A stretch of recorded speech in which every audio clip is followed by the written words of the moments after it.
One of the ironies of all this is that our policy towards China after the end of the Cold War, after the Soviet collapse in 1991, actually was a triumphalist policy that assumed that all Eastern Bloc type countries, all Soviet-style communist parties would then collapse. So in fact, we went too far with the idea that the Cold War it'd be axiomatic that all communist systems would fall. All we had to do was enrich a middle class in China, and it was inevitable that the Chinese Communist Party would go to the way of the Soviet Communist Party. Now what we've done is we've overcorrected so far in the other direction that we're basically saying there's no scenario imaginable where the Chinese Communist Party isn't in charge forever. And in fact, they might even be number one soon. There's a sort of defeatism. Hey, they're going to beat us at a lot of stuff, so we might as well just try not to provoke them and accommodate them where we can. They're going to outspend us militarily. And in fact, according to the American Enterprise Institute, they've almost matched our military spending. Oh, well, we can't compete with that anymore. Let's just let China kind of have its way in the world, and we're not going to draw red lines, or we're going to draw them a lot closer to shore going forward. What Mike and I are arguing is for a more realistic policy that doesn't give in to sort of drunken triumphalism on the one hand, but is also definitely not a defeatist strategy. It recognizes that actually we hold enormous leverage right now, and we should be learning some of the lessons from the Cold War that actually cut our way. You just talked, Aaron, about how intermingled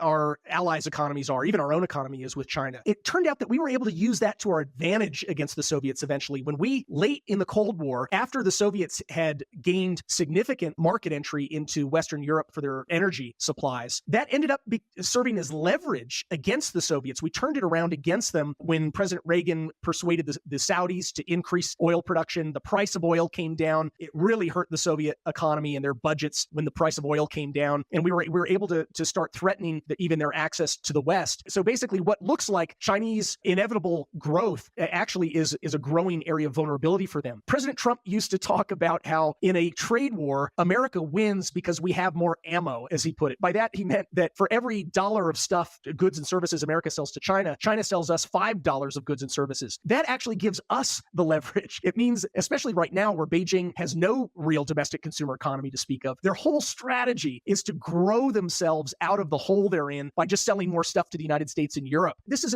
a golden opportunity for us to frustrate Xi Jinping's economic plans.